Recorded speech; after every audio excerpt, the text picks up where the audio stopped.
This holiday season, Arbinger is celebrating the upcoming new year with a challenge: to declare a truce. We are inspired by the story of the Christmas Truce of 1914, when, during World War I, enemy soldiers along the Western Front chose to lay down their weapons and see one another as people. When the war began in June of 1914, many were enticed by the prospect of adventure and stirred by a sense of patriotism. The war was expected to be brief, and a common phrase shared among countrymen and their loved ones was, "Home by Christmas." 6 months passed, and as the holiday season approached, soldiers began to long for their homes and families. It had become clear that home by Christmas was a promise not to be fulfilled.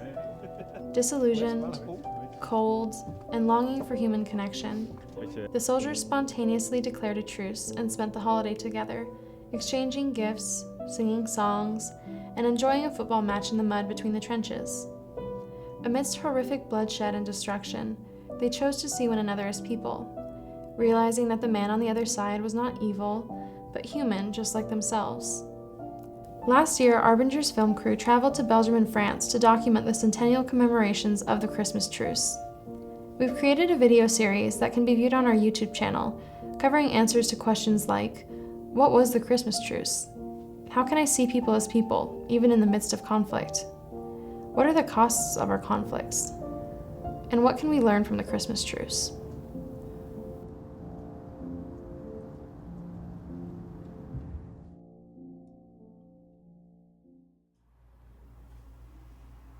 Welcome. Today we are speaking with Terry Warner, the founder of the Arbinger Institute, to explore the meaning of this remarkable event and how we can apply the principles that we learn from it into our own lives in declaring truces in the midst of our own conflicts. So I'm Taylor Rippey-Monson. Thank you for joining us today. If you'd like to participate in the conversation at any point, you'll notice on the right side of your screen there is a chat box, so feel free to submit questions that Terry can field throughout the webinar. And Terry, thank you for being with us today. Thank you for having me here. Yeah. So to get started, I think some of our viewers might be wondering, how does this whole story of the Christmas Truce relate to me personally? I think that we're all living in a society that in general isn't particularly sensitive to the people around them, to their sorrows and their aspirations. We're all kind of caught up in projects often, and those projects are motivated by getting ahead or having a happy life for ourselves, while there are people around us who truly are immersed in sorrow or poverty or pain. At the time of this event, this Christmas Truce, was near the beginning of the First World War, and enormous hatred had been unleashed upon the world, not as much perhaps as later on in the Second World War, but so much that hundreds of thousands of soldiers died just thrown over the top of the trenches as into the weapons of the enemy. And these people experienced great loss and sorrow. These men from both sides had left their homes, their loved ones, the very stuff and meaning of life, and even when there wasn't loss of life, it was bitterly cold. And they were suffering from disease and malnutrition, and they wanted to be home. They wanted to regain whatever they could of what had been their lives. And so here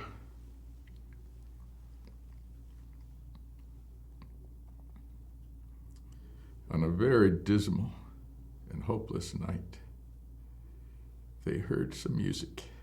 Somebody played Christmas music.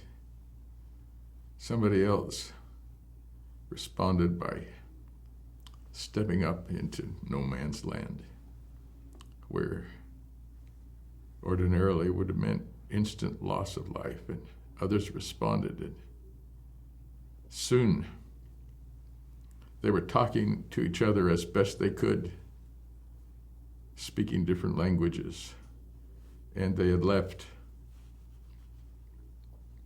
completely behind for a few moments the hatred and the relentless brutality, the callousness and selfishness of people who were willing to throw human beings at one another in the cause of death. And they rejoiced. I suppose it's a little bit too easy for us to think that we're not in a self-seeking and callous atmosphere here now. But as a matter of fact, if we were able to look around and see the many people who are trafficked, brutalized for money, people who grow up in near starvation situations or in families taken over by drugs or alcohol, or people arguing and fighting, dismissing one another. There's so much trash. We would perhaps long more than we often do to reach out to each other and realize that what really matters in life is not just ourselves and our little protective package, but how we can help each other along. Something happens within us when we start to respond to each other. Each of us lives in a world where, if we're not careful, we assume that we're the center of our story. We're concerned that our own story is going to turn out right. But there are countless others in our purview who are the same. And if we all only matter to ourselves, then we don't reach out to one another and gain the freshness and rejuvenation that comes. Rejuvenation means literally making young again, childlike again. The rejuvenation that comes from becoming fully acquainted and responsive to the inner world of another person and growing something anew. It takes light and air and nourishment for a plant to grow. And it takes something like those elements for human beings to grow and flourish and bloom, blossom, become filled with life and joy. Who we are is who we are with each other. And when we lose contact with each other, everything starts to shrivel and die. And we think that if we can only persist and gain some kind of success, some notoriety, some recognition, some pleasure, some distraction, some satisfaction, that we're going to have it all. But it turns out that we dry up and we have nothing. Anyway, that's my response to that. And you talk about this light that people can experience from connection. And one thing that's so remarkable about the Christmas Truce story is that they were in the ultimate misery, absolutely dire conditions, and they were still able to access that. And danger. I mean, some of them, even in the early phase of the war, were pretty alive to the fact that they didn't have much chance of coming out alive. And they didn't. But why could they be so quickly responsive to this opportunity to connect? And it wasn't just the repetition of the opportunity for men on each side to connect with each other. It was an opportunity to connect across enemy lines. And in those moments, destroy, obliterate the alienation and the hatred and the separateness. And I think that's true because they were able to do that, because that's who they really were. That's who we really are. The rest is a kind of facade, a kind of desperate attempt to be something different from what we really are in order to survive or get ahead or be recognized or approved.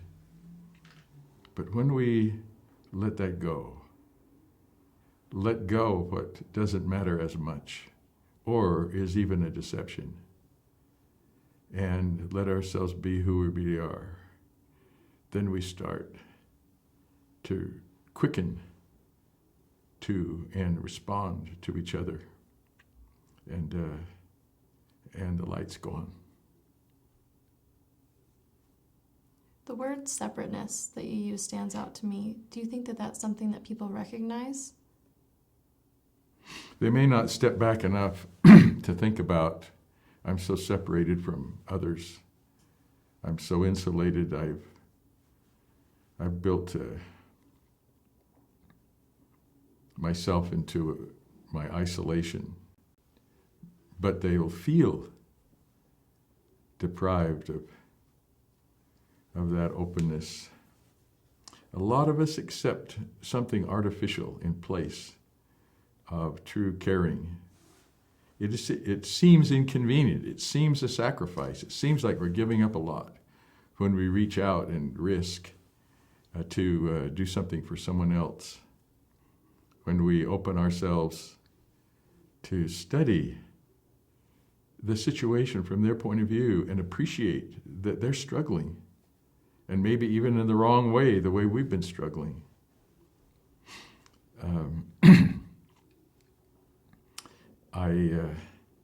My wife and I were in China this summer, and we were with Lawrence Lung,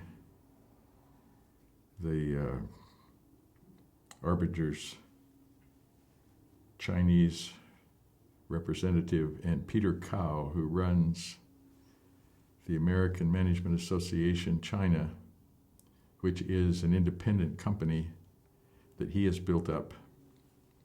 And these two men were attracted to one another as human beings wanting to do the same kind of thing. And I can recall that I told Peter something that I felt about Lawrence too, that there are many people who learn the dance, but not many people who hear the music. And I felt that Lawrence and Peter, who have become partners, were hearing the music, the people engaged in the projects and executing the plans and developing the systems. They're the music. The projects are the dance. And the people can engage in the dance, social goings on for various reasons, but not many people are filled with the life that comes from the music. And so these men together, they're partners. Peter has a wonderful consulting company that's some 260 plus people strong. And when they develop the training they offer, they do so by listening to their clients and building it with and for them so that it becomes a human enterprise and not just a business exchange. I didn't mean to bring business into this, but in everything we do, it can be the same. We can recognize that what gives life to it all is not something you can put on a process diagram or an organization chart or a demographic map or a census or any form of data, but it's alive and continuously developing, surprising, always new and fresh. That's what life is, always new and fresh. And when we lose it, we begin to die. W.H. Auden wrote a remarkable poem when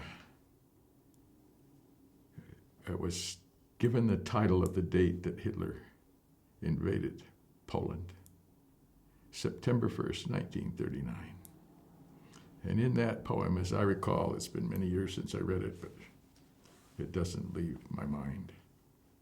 We must love one another or die. I'm sorry to these issues are pretty close to me, you know. I feel very sad about families breaking up and people walking away from one another thinking that they are now free of a burden.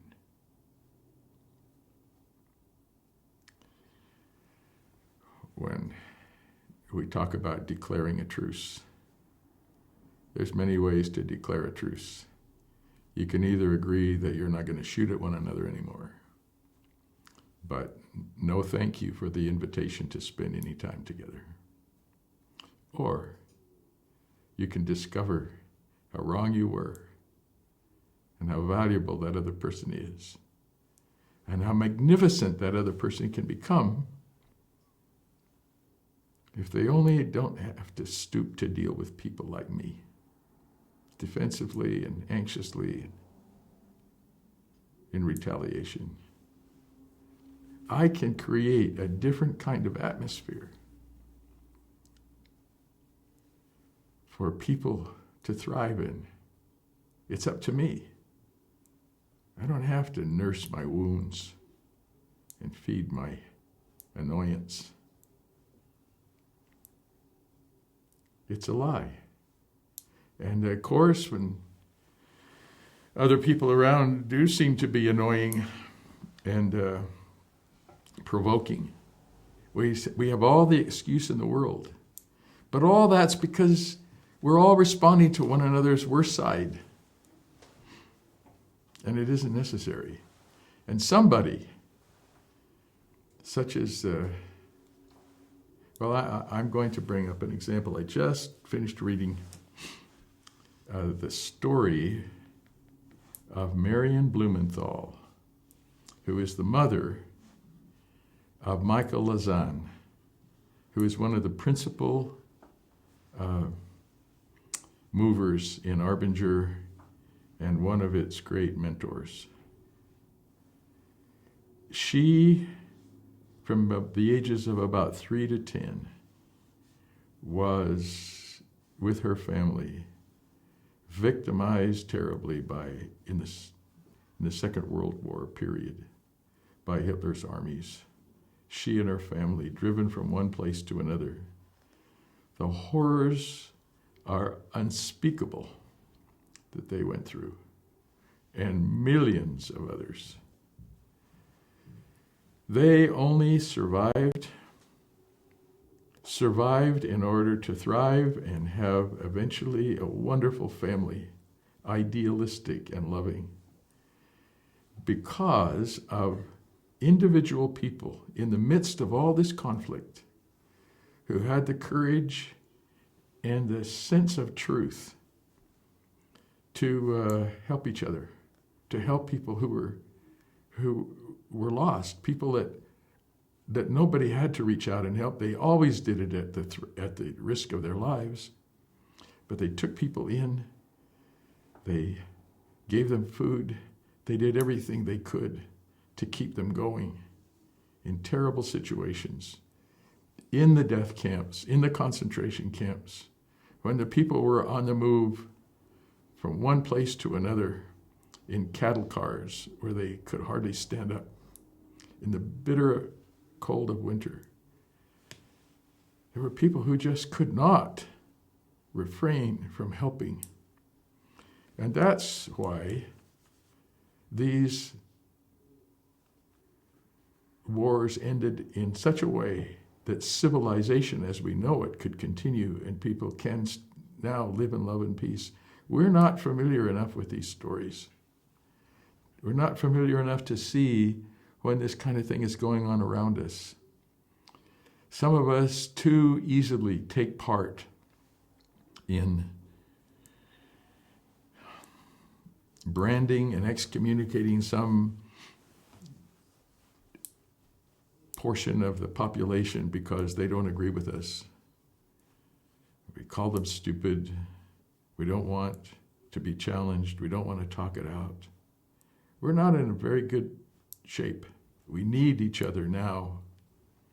Yes, we're not right now firing guns at each other and dropping bombs on each other, but the potential is there. And it's simply true.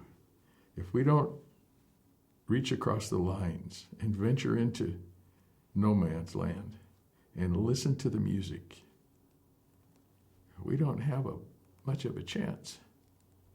But if we do, then goodness and love and caring will win. It's just as simple as that. And it has to start right where we are. At any moment, right where we are. Anyway, I had no idea what I was going to say today, and I got kind of into it a bit.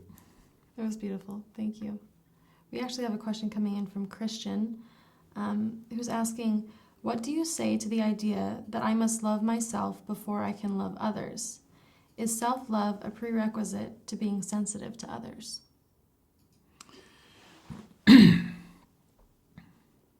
Well, I'm thinking of a very famous man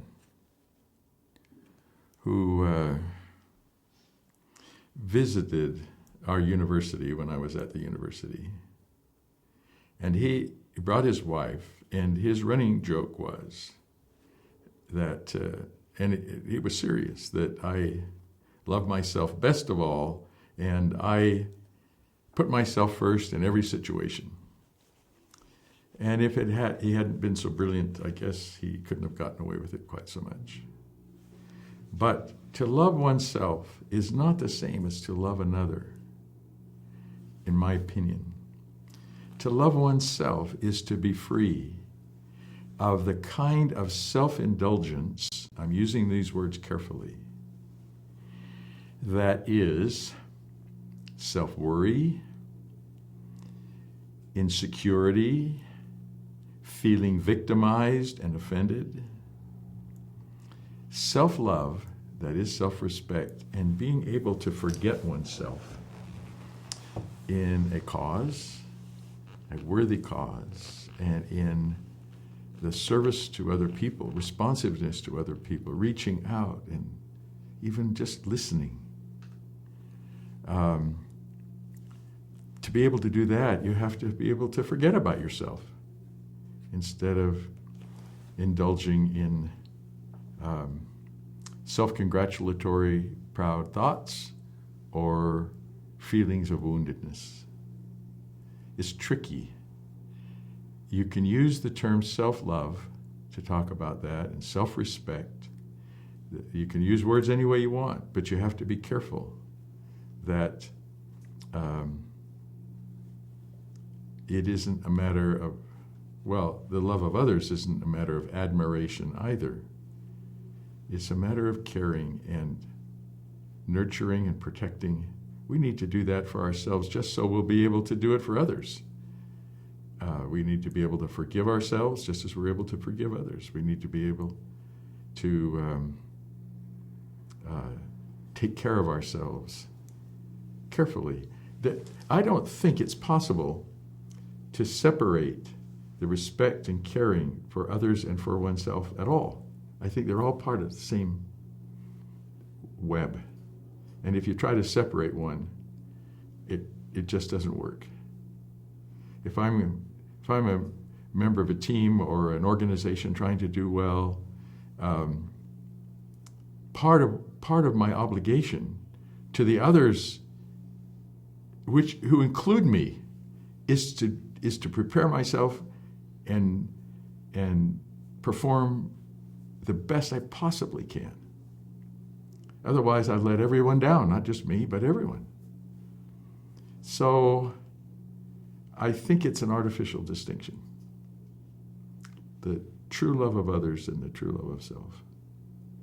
There's a kind of forgetfulness of all the wrong things and the concentration on all the right things, and we're all kind of engaged together, something like that. It's hard to say, but I tried. And sometimes we can get into this rut of inwardness. How do we recognize that we're there in the first place and make changes?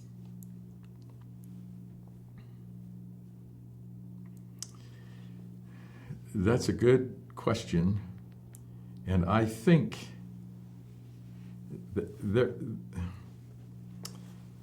there's something that a great writer and human being named Simone Weil, she spelled her last name was spelled Weil. It was during the Second World War, and she was French. She didn't pronounce her name the German way, so she pronounced it Weil.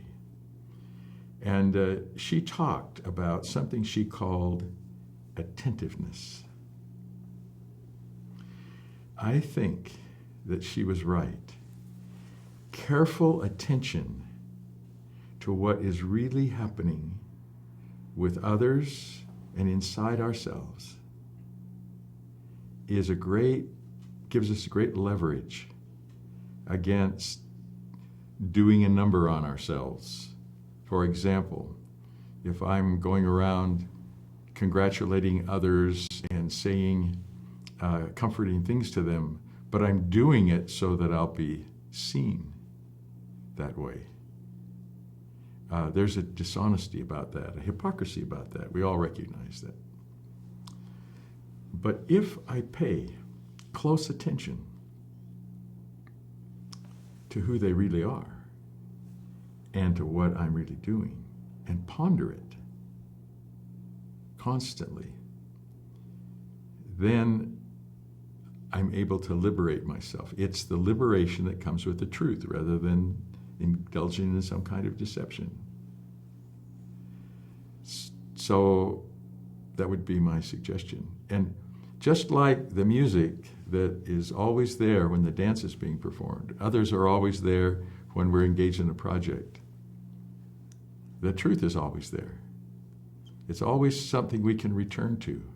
It's always something that we're betraying and leaving behind, so we can return to it. If it was something that we aren't, then we'd all have difficulty getting there, and some of us would be there already, and others would be struggling and never able to get there.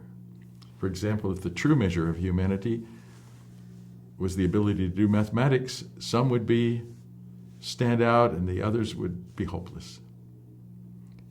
And the same is true if the measure was musical genius, the same thing would be true. But because the true measure is truth and caring, the caring that comes when we are truly attentive, or attentive truly, then anyone has access to humanity, others' humanity and our own. The respect and love that makes us the glorious beings that we really are. Right? We love children, especially little children, because they haven't developed any sort of facade yet.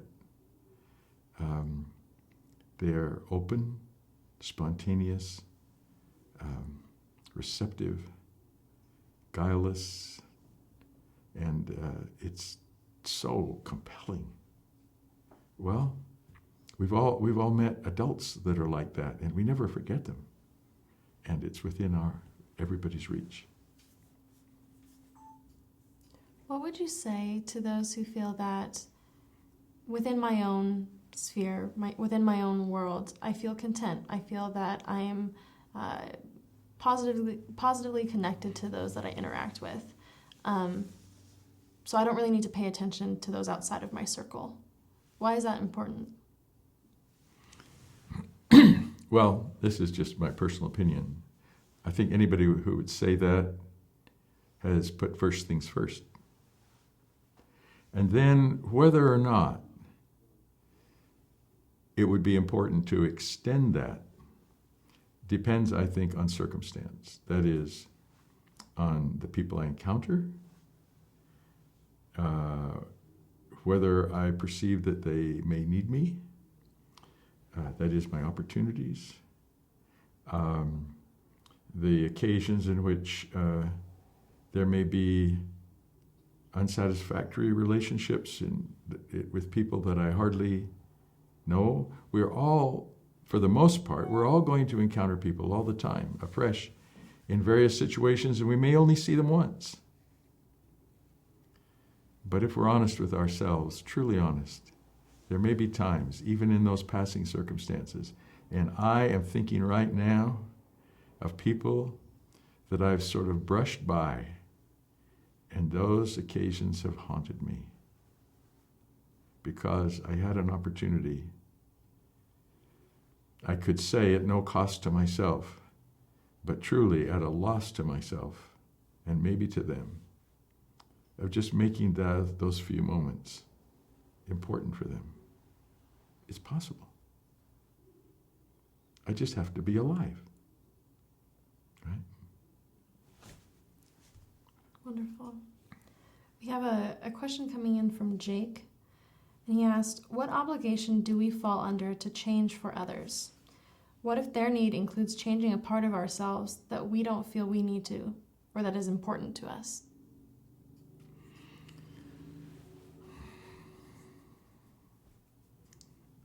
The word that comes to mind is depends. Depends on why it's important to us. Depends on why we feel we don't need to change it. If we're stuck in some kind of perpetual self-assertion, this is who I am, and I'm not going to change myself just for a bunch of other people, then maybe we're just stuck at a place and can't go forward very much.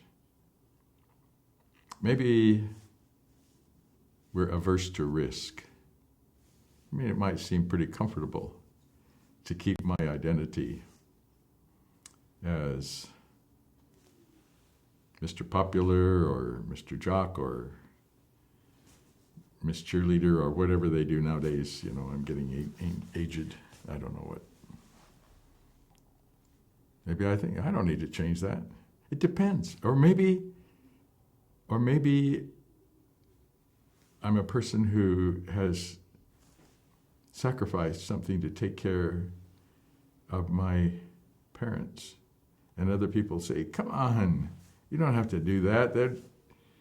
You can hire that away or something. And I feel, no, I'm not supposed to. There's very different reasons why people say, I don't need to change. And other are requiring. Usually what we feel required of us for others is not required by others. And that's why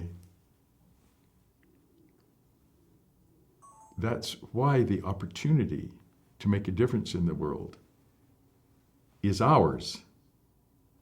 If it were all required by others, if we depended on state power to keep us politically correct and equal to everybody, then it wouldn't lie within ourselves. And in fact, that would be a disaster all around. Great. Enough said. Question coming in from Van. What is the connection between forgiveness and foregoing the need to forgive?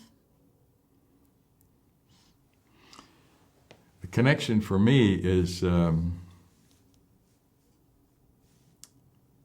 forgiveness takes a lot of reflection and facing up to oneself. Foregoing may not even be noticed.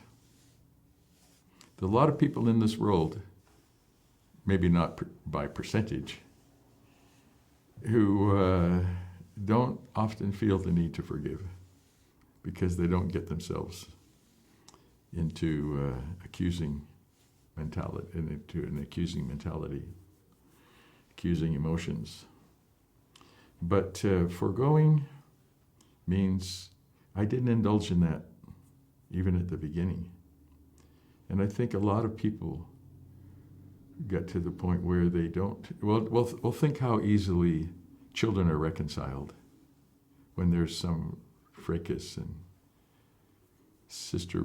the sister or brother reaches out their arms and they don't even think about it anymore. It's gone.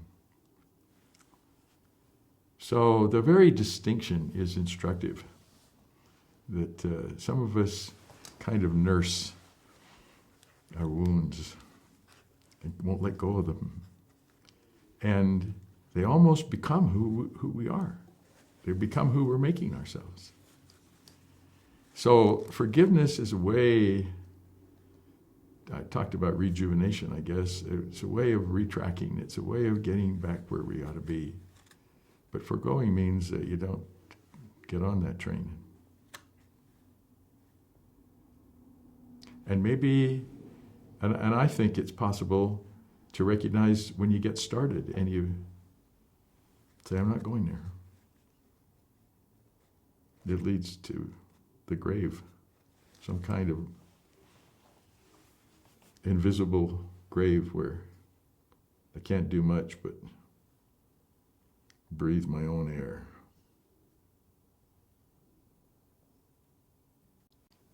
Amazing. I think a lot of people are wondering and asking questions around this idea of enemies on a greater scale. It's one thing to see people as people and to forge connections with those in our personal lives, to declare truces there, but sociopolitically perhaps, how do we see people as people? How do we declare truces on a greater scale?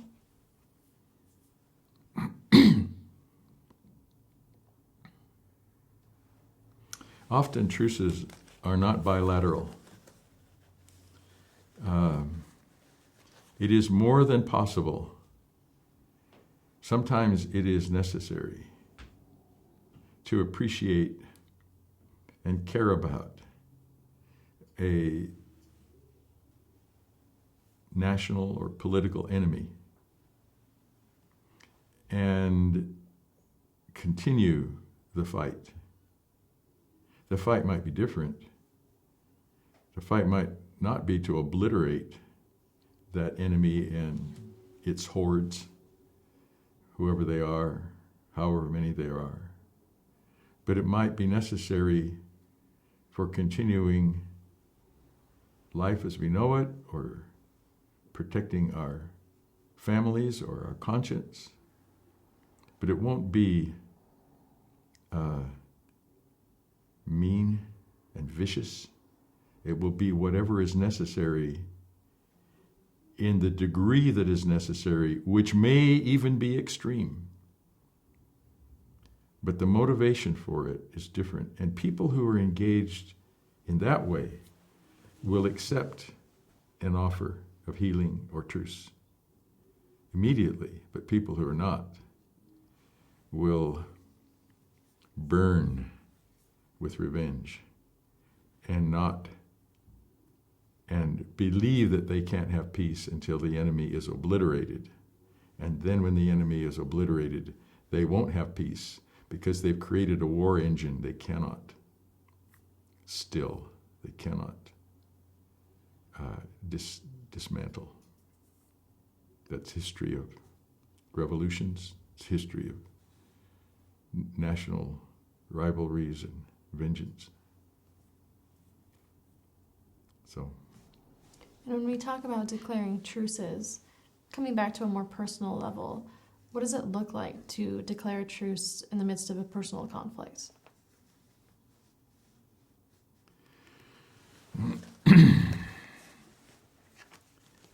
we were at a gathering. I just say what comes into my mind. We were at a gathering not long ago, and the head of the SWAT teams in the Kansas City Police Department, his name is Chip, had told me a story, and I asked him to repeat the story. He had a new superior come in who did everything differently from the way Chip had learned, had learned in the right way, because he had started to take his organization in a very productive and responsive pattern, so that they wouldn't create enemies wherever they went, breaking into private homes and killing the dogs and terrifying the people.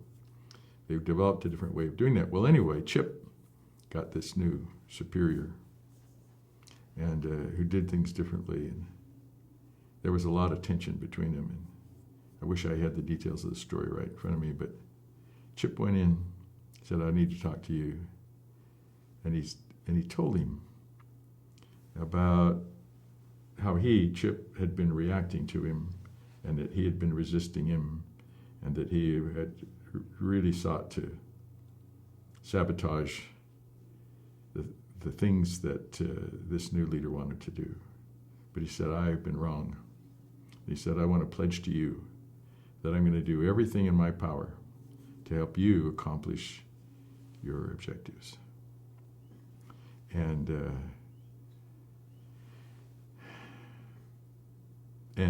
obviously those objectives were within Chip's moral spectrum. He didn't have to become a vicious dog himself in order to do that. But that just broke down all of the barriers and resistance between these two men. It was healed, and they were able to go forward very productively. What does it mean to declare a truce? Well, it probably starts out unilaterally. But my experience is, and it's not guaranteed, there's always a risk. And sometimes it doesn't happen right away. Sometimes you have to be proven before you can be trusted. But it usually is that someone takes the risk of reaching out, opening them up, acknowledging fault, trying to supply a need some way. And anybody can resist a threat. But for almost everybody, there is some kind of reaching out at some point that is irresistible. Why? Because it calls forth in the other person who they really are.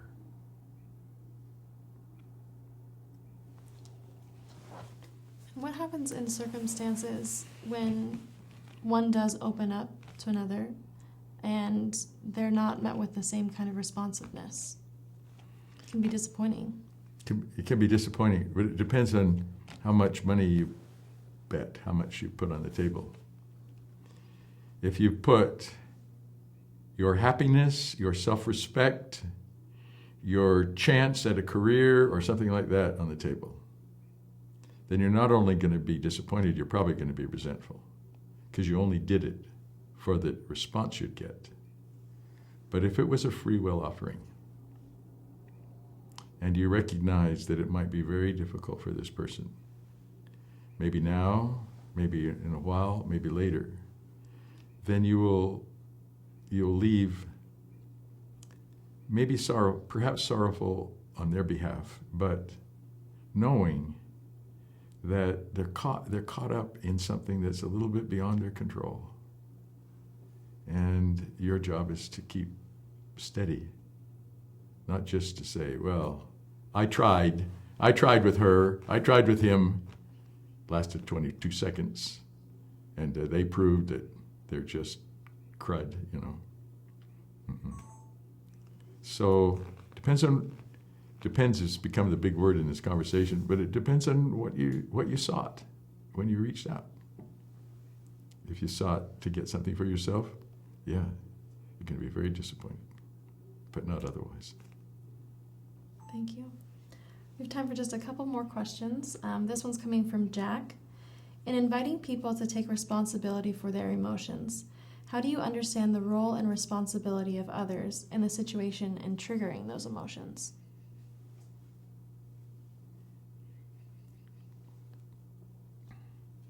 My short answer is they do have a responsibility, but it's not my business, since I can't do anything about it except my responsibility. That's what I can do. And if I start to worry about them not taking their responsibility, then I've compromised my taking my responsibility. Okay. So kind of in wrapping up. Just a minute, I need to talk about this. Okay. 1 second more. In the history of this world, many good, well-intentioned people have tried to write what it would take to create a utopia on Earth. What kind of system could be devised so that social order would be perfect? Everyone would have an equal opportunity, and we'd all live in peace. And nobody's ever succeeded in implementing such a thing, or even come close. In fact, the efforts to implement such a thing have usually crashed. So, what do I do about that?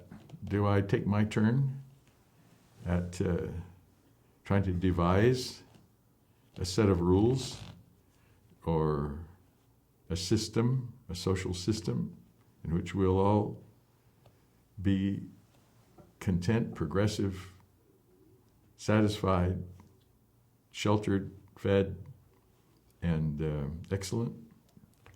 Or do I do the only thing I realistically can do? And that is to be myself, the citizen of such a place, the occupant of such a place, and let others decide as well. And the miracle of it for me is how much influence those people have who are that way. Oh yeah, the world is far from perfect, but what would it be like if no one were that way? We wouldn't have gotten as far, for sure. Absolutely. Thanks for adding that last piece on. And I think as we kind of conclude this session, we're in the midst of the holiday season right now. What would be some ultimate takeaways from the Christmas Truce story that people could leave this webinar with? What occurs to me is that everybody will take away what they will, and everybody can take away precisely what is right for them right now. And if I were to say, okay, now the wrap up here is that I'm going to give you this gem. We all want to take away from such and such. What? It'll be a utopia if you'll just follow my instruction. No, no. We all kind of know. And the best part is that each of us has a chance to do that. Nobody's taking it away from us. So, what we leave here with is that chance. Wonderful. Terry, thank you so much for spending the time with us. Thank you. And thank you for joining us. If you'd like to learn more about Arbinger's work, feel free to check out our website at www.arbinger.com. And we'll see you next time. Happy holidays.